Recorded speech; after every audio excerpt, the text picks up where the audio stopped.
Hello friends, welcome to Prayas. My name is Mohit Sawant and as you all know हमारी ये prelims PYQ practice series हम लोग continue कर रहे हैं and today is our day 41 of prelim practice PYQ series. आज का हमारा जुरिस्डिक्शन है, पिछले 3-4 दिनों से हम लोगों ने एनवायरनमेंट सेक्शन शुरू किया है और उस सेक्शन में आज हम डिस्कस करेंगे environment rules, laws, summit and organisation. तो एनवायरनमेंट रूल्स जो है स्पेसिफिकली लॉज के बारे में आज हम लोग डिस्कस करेंगे फ्रॉम 2018 टू 2022 पीवाईक्यू जो है सीएसई में पूछे गए उनके बारे में।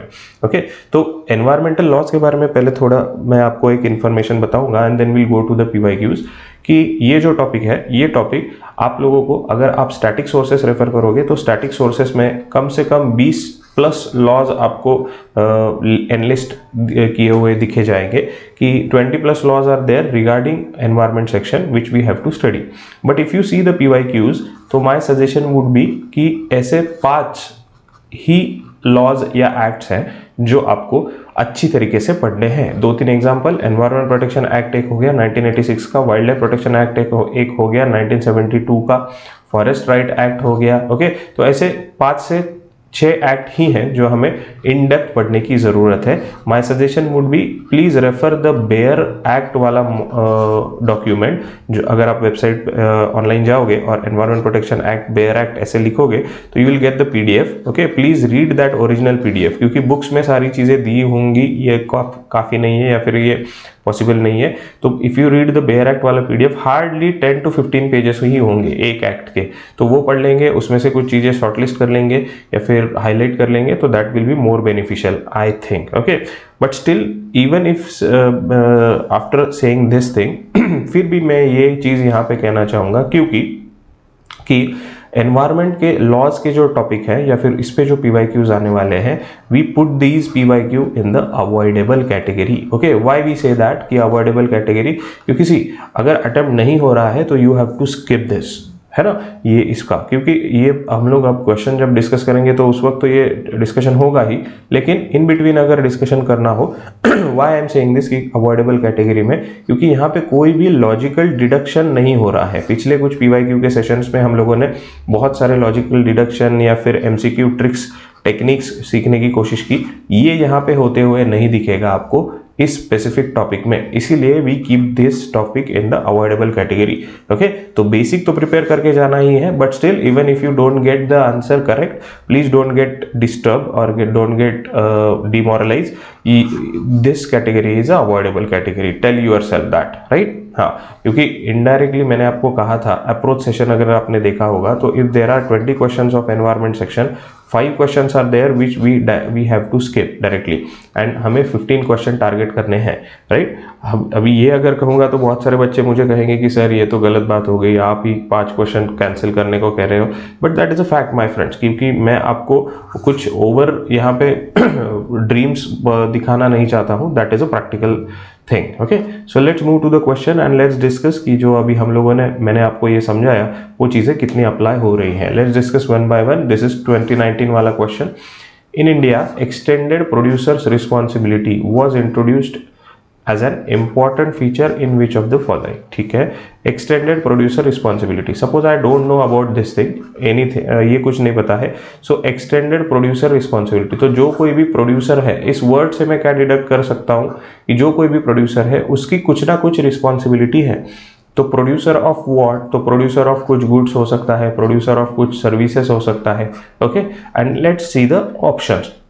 बायोमेडिकल वेस्ट दिया है, रिसाइकल्ड प्लास्टिक दिया है, ई वेस्ट दिया है, फूड सेफ्टी दिया है। ओके, तो कुछ ना कुछ यहाँ पे क्या हो रहा है, तो इससे ये ऑप्शंस पढ़ने से समझ में आती है बात कि कुछ ना कुछ ऐसे गुड या गुड्स ही है, यहाँ पे सर्विसेज नहीं है, तो गुड्स है वो जब वेस्ट हो जाते हैं, ओके, तो या फिर यूज्ड, कंप्लीटली यूज्ड हो जाते हैं, उसका लाइफ टाइम खत्म हो जाता है, तो उसके बाद और it get converted into waste material, तो उसके बाद वो रिसाइकल करना ज़रूरी है। तो ये वेस्ट मटेरियल को रिसाइकल करने की रिस्पॉन्सिबिलिटी को हम लोग एक्सटेंडेड प्रोड्यूसर रिस्पॉन्सिबिलिटी ये कह सकते हैं। Okay, are you getting my point my friends? तो इससे मैंने ये डिराइव किया कि what could be the extended producer responsibility. Now let's again see the question कि बायोमेडिकल वेस्ट, तो अभी ऐसे कौन सा वेस्ट मटेरियल है जो रिसाइकल करने के लिए एक्सपर्टीज की जरूरत होगी, क्योंकि यहाँ पे डायरेक्टली प्रोड्यूसर के पास वो जा रहा है, तो इसका मतलब है कि हमें क्या, प्रोड्यूसर के पास कुछ ना कुछ एक्सपर्टीज होगी, कुछ ना कुछ मैकेनाइजेशन होगा, टेक्निक्स होंगी जिसके यूज से वो प्रोड्यूसर ये वेस्ट को रिसाइकल कर सकता है। तो वैसे सॉरी, कौन सा है, तो एक तो बायोमेडिकल हो सकता है, ठीक है, प्लास्टिक भी हो सकता है, ई वेस्ट भी हो सकता है, फूड सेफ्टी वगैरह नहीं हो सकता है, राइट, क्योंकि फूड सेफ्टी यानी अगर इसका एग्जांपल होटल ले लें तो होटल को तो प्रोड्यूसर की रिस्पॉन्सिबिलिटी नहीं होती है ना रिसाइकिल करने की, ओके, तो ये तो यहाँ पे एलिमिनेट हो गया आपका। Let's discuss about these three things, okay. तो इन तीनों चीजों में which type of product required more expertise to recycle, इससे अगर मैं कुछ लॉजिक लगा सकूं तो फिर मुझे ये क्वेश्चंस या फिर ये आंसर सही हो सकता है मेरा। तो विच रिक्वायर्स मोर रिस्पॉन्सिबिलिटी, क्योंकि प्रोड्यूसर वो रिसाइकल कर रहा है, इसीलिए एक्सपर्टीज प्रोड्यूसर के पास होगी। तो बायोमेडिकल, प्लास्टिक, ई वेस्ट, इसमें किसकी ज्यादा एक्सपर्टीज की जरूरत है, तो ई वेस्ट की ज्यादा एक्सपर्टीज की जरूरत है। कंपेयर दो लोग करेंगे कि sir biomedical is equally important, plastic eliminate कर देंगे हम लोग यहाँ पे, बायोमेडिकल और ई वेस्ट, लेकिन बायोमेडिकल और ई वेस्ट का अगर कंपैरिजन होगा तो e waste is more important और e waste will need more expertise to recycle. इस लॉजिक से हम लोग ये सवाल सॉल्व कर सकते थे। अगर आपको ये लॉजिक उन 2 घंटों में हो रहा है या फिर आ रहा है तभी ये सॉल्व होगा, और ये इतना लंबा घुमा के लॉजिक कब समझ में आएगा, and that answer is only practice, okay. When you practice multiple times then only you will get to develop such kind of logic, okay। so answer is C। बाकी एक्सप्लेनेशन में तो मैंने ये ई वेस्ट रूल्स क्या है वगैरह इसके बारे में सारी चीज़ें यहाँ पे एक्सप्लेन की है। You can pause the video and you can read it, okay, और you can download this PDF this PPT from our Telegram channel, okay, that is Prayas UPSC, right. Let's move to the next question. 2019 का ही question है। As per the law, CAMPA के बारे में discussion है, okay, compensatory afforestation fund management and planning authority exist at both national and state level, ठीक है। Campa exist, तो यस सर, कैंपा एग्जिस्ट, जो 2016 का एक्ट है उसमें हम लोगों ने देखा है कि Campa exist at both the level, state and national, so this is correct. ये थोड़ा स्टैटिक क्वेश्चन है, ओके, कैंपा के बारे में अगर आपको पता होता तो ये सॉल्व हो सकता था। एक ऑर्गेनाइजेशन के बारे में डिस्कशन है। People's participation is mandatory in compensatory afforestation programs carried out under this. I hope you know the meaning of compensatory afforestation. यहाँ पे एक्सप्लेन नहीं करूँगा, जिनको पता है please explain in the comment box for our other friends, कि उनको भी पता चले, ओके, कि what is compensatory afforestation, please tell me in the comment section. तो कंपेंसेटरी अफॉरेस्टेशन करने के लिए लोकल जो पीपल हैं उनका पार्टिसिपेशन मैंडेटरी है, ऐसा ये 2016 का एक्ट कहना चाह रहा है। So this is the wrong statement. So compensatory afforestation activity is done by the government but people's participation is not mandatory. अगर कोई वॉलेंटरी पीपल पार्टिसिपेशन करना चाह रहा है so that is allowed, but mandatory नहीं है। And because of this extreme and वाला word we cancel this statement and the answer is A here, ठीक है। तो कैंपा के बारे में थोड़ा पढ़ लीजिए, ओके, क्योंकि 2019 को आया था, उसके बाद ज्यादा रिफ्लेक्ट नहीं हुआ है, and it is highly possible that we'll get to see the question on CAMPA, okay. So ये यहाँ पे मैंने आपको डिस्कशन कैंपा का दिया है। Let's move to the next one. 2019 का वापस क्वेश्चन है हमारे पास। यहाँ पे सी EPA के बारे में पूछा है 1986, ओके। एम्पावर्स द गवर्नमेंट, गवर्नमेंट के राइट्स क्या है उस पर डिस्कशन है। State requirement of public participation in the process of environment protection and the procedure and manner in which it sort, okay. तो state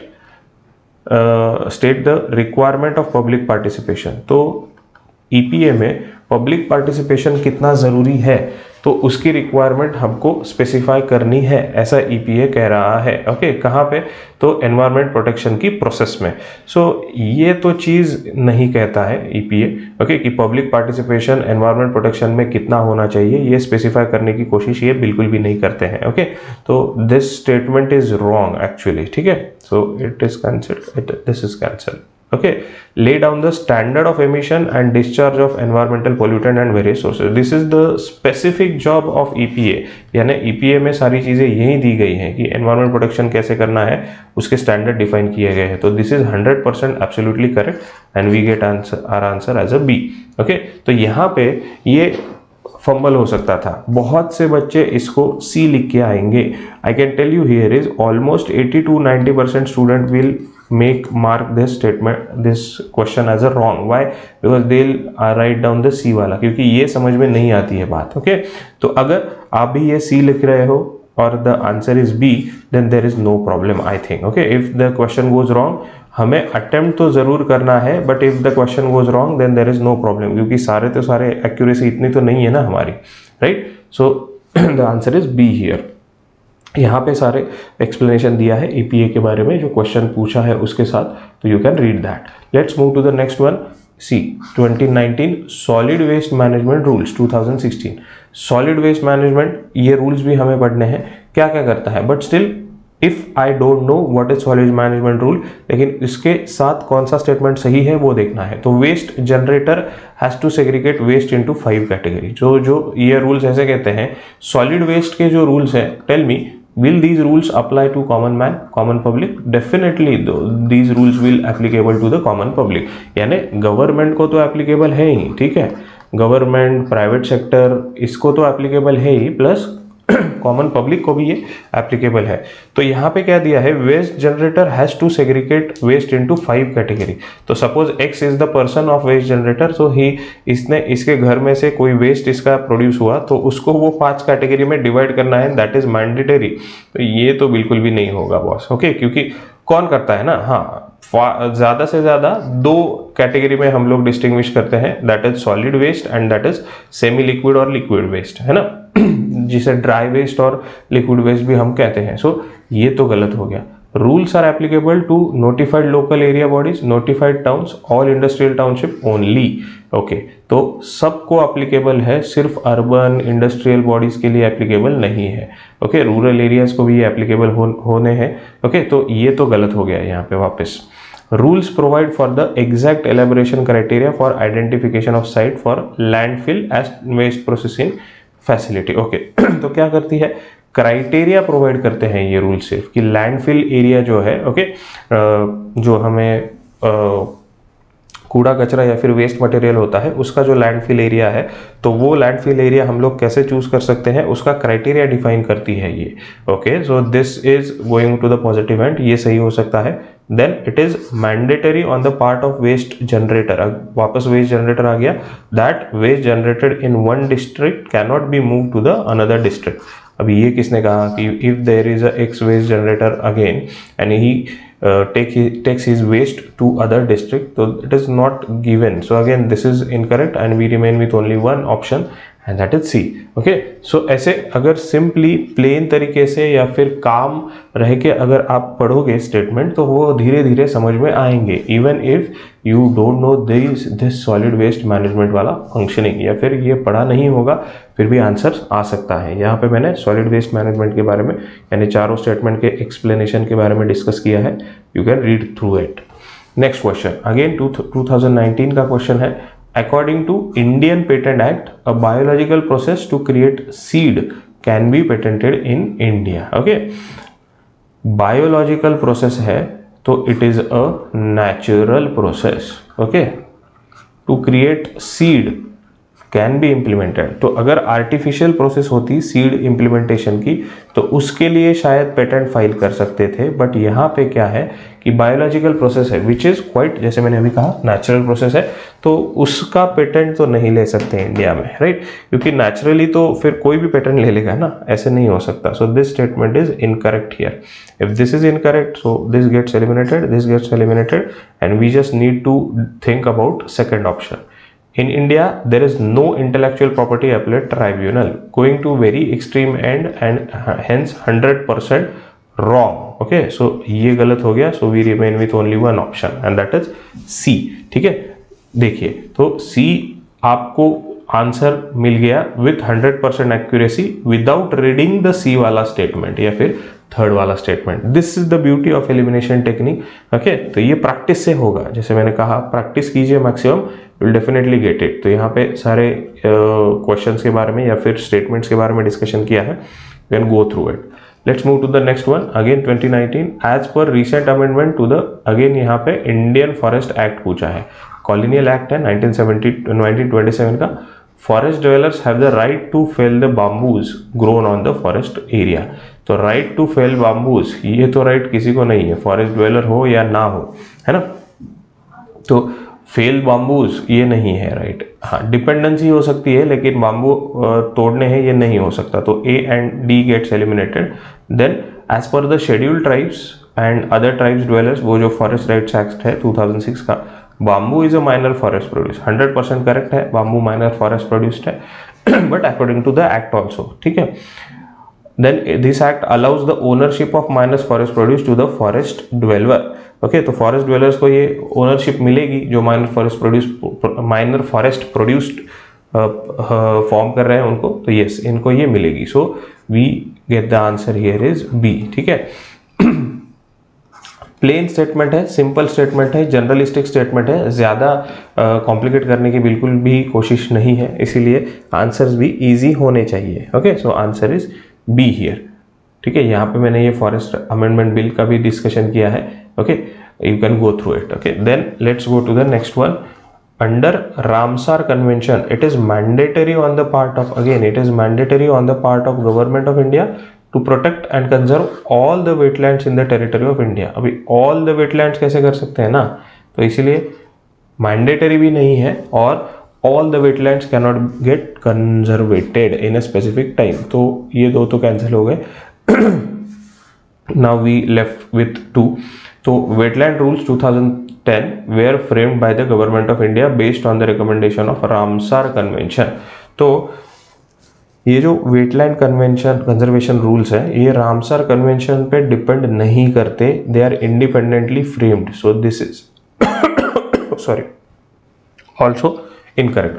Then these rules also encompasses the drainage area of encatchment region of wetland as determined by the authority। ठीक है, ये correct है, ये सही है, ठीक है। सो यहाँ पे हम बचते हैं एक ही आंसर के साथ and that is our answer is C है, ठीक है। तो अभी इस क्वेश्चन में भी बहुत सारे बच्चों को कंफ्यूजन ये होगा कि सर ये हम लोगों ने नहीं देखा है या फिर ये हम लोगों ने देखा है कि नहीं, यही नहीं पता है। तो बहुत सारे बच्चों का कंफ्यूजन होगा and I know half of them will write the D answer. Okay, कि all are above, all above are correct. तो ये तो गलत हो जाएगा फिर अगर आप ऐसे करने की कोशिश करोगे। तो correct answer is C. So think critically, okay, थोड़ा सा डिटेल विचार विमर्श कीजिए और फिर कंक्लूजन पे पहुंचिए, ठीक है।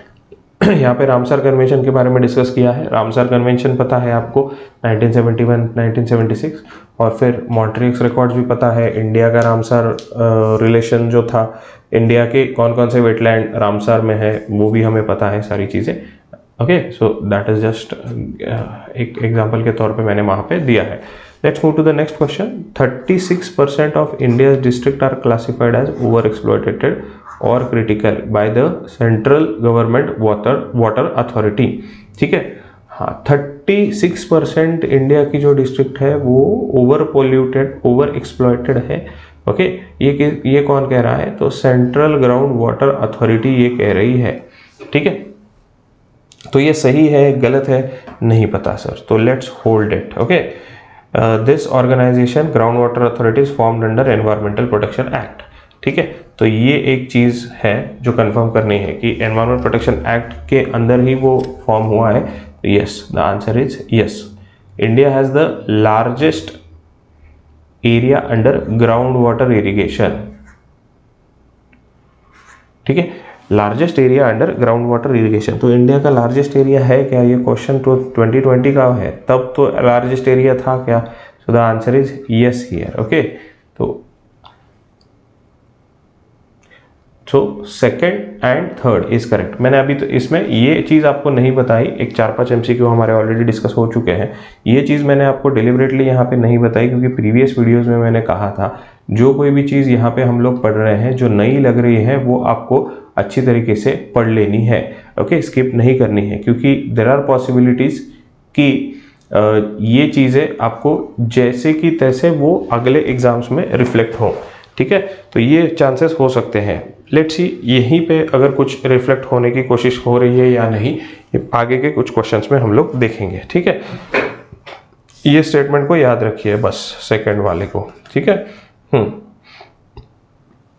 But still for others this can be avoidable category, ठीक है। बट यहाँ पे क्या होता है कि that is which is more factual, वो यूजुअली सही होता है,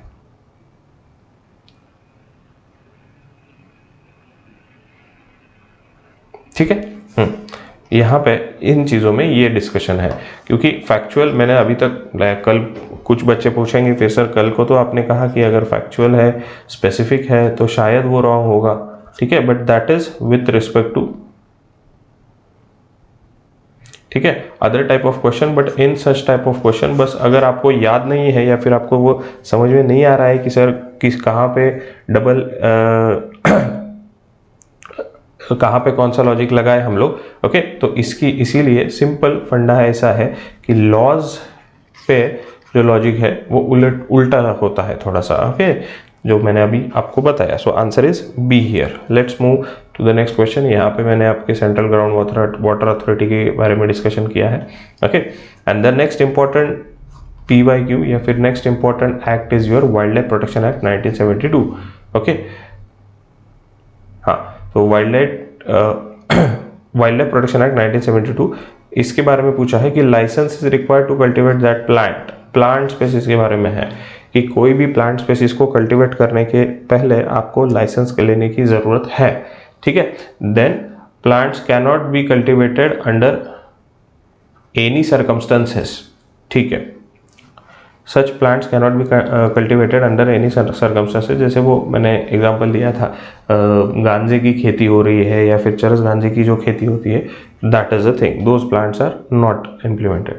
then it is generally modified as a crop plant, okay. तो ये मॉडिफाइड प्लांट नहीं है, ओके, 100% सेफ है। And such a plant is invisible and beautiful invasive and harmful to the ecosystem, ठीक है।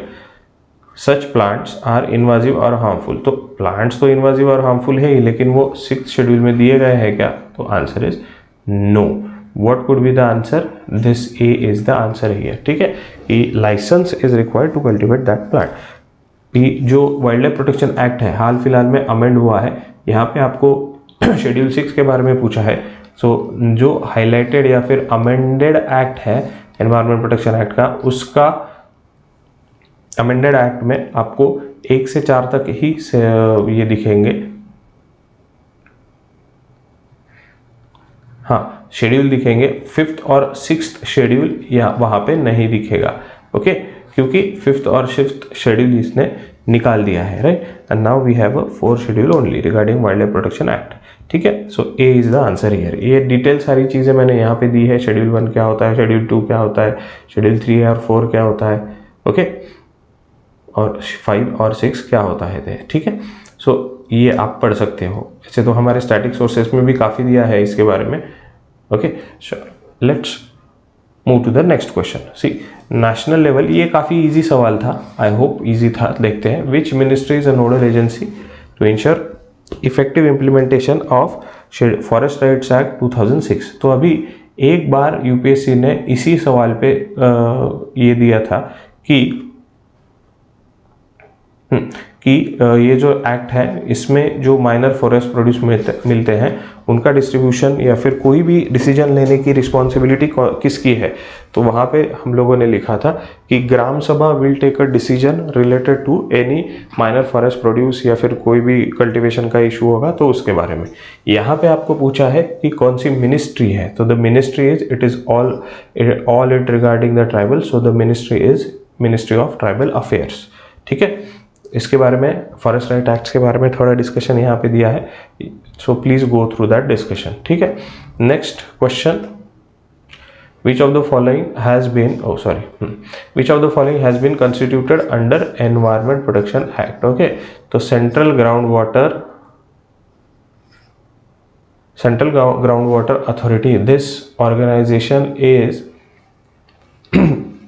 created by 1986। सी अभी यहाँ पे देखिए सेंट्रल ग्राउंड वाटर अथॉरिटी, और वहाँ पे क्वेश्चन देखिए जो मैंने मार्क किया था ना, या फिर मैंने आपको जो बताया था, वेयर इज दैट क्वेश्चन, हाँ सी देखिए, Central Groundwater Authority was formed under the Environment Protection Act, ठीक है। तो ये अगर समझ में होता यहाँ पे, तो 2022 को जो क्वेश्चन आया है डायरेक्टली वो क्वेश्चन हमें हैंडल हो सकता था।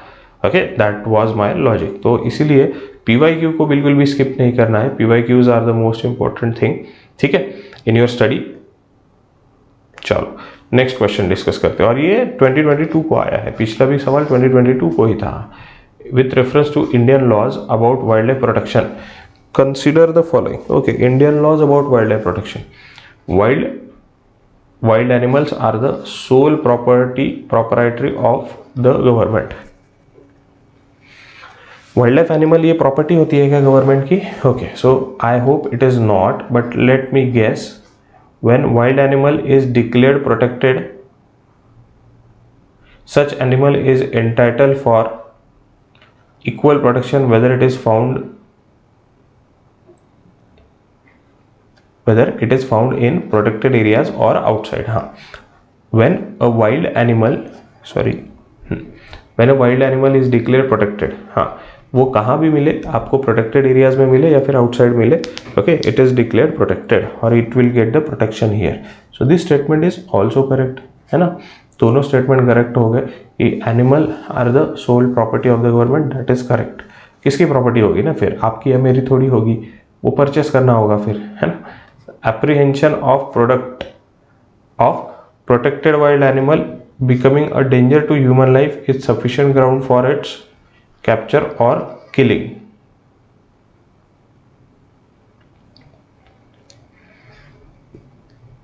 Apprehension of protected wild animal becoming a danger in life is sufficient grounds for capture or killing। तो ये तो गलत बात है ना भैया, killing कैसे हो सकता है? Killing is not allowed, so the answer is A here। Okay, we remain with only two option, answer is A। Got it, okay. तो सी देखिए यहाँ पे अगेन थोड़ा सा लॉजिक लगा के, अगर आपको ये क्वेश्चन नहीं आ रहा है तो again I will say without any wasting our time, avoidable category है, please you can avoid this question, there is no option in that. Okay, wild life protection act के बारे में यहाँ पे डिस्कशन किया है ना। So these were the MCQs related to our today's topic. I think these are the very easy questions. Okay, बाद में ये MCQ या फिर PYQ के बुक के बारे में तो अभी तक आपको पता चल ही गया होगा। ओके, मैंने बहुत बार ये बताया है। Okay, if you want to be do a good practice, तो refer the PYQ which includes all the exam. और अभी तो EPFO या फिर APFC इसकी डेट्स भी आ गई है, and this book will be very very much useful for all the upcoming exams और UPSC की जो MCQ बेस्ड होंगी, वो तो बेनिफिट आपको होगा ही। So thank you so much, bye bye, take care.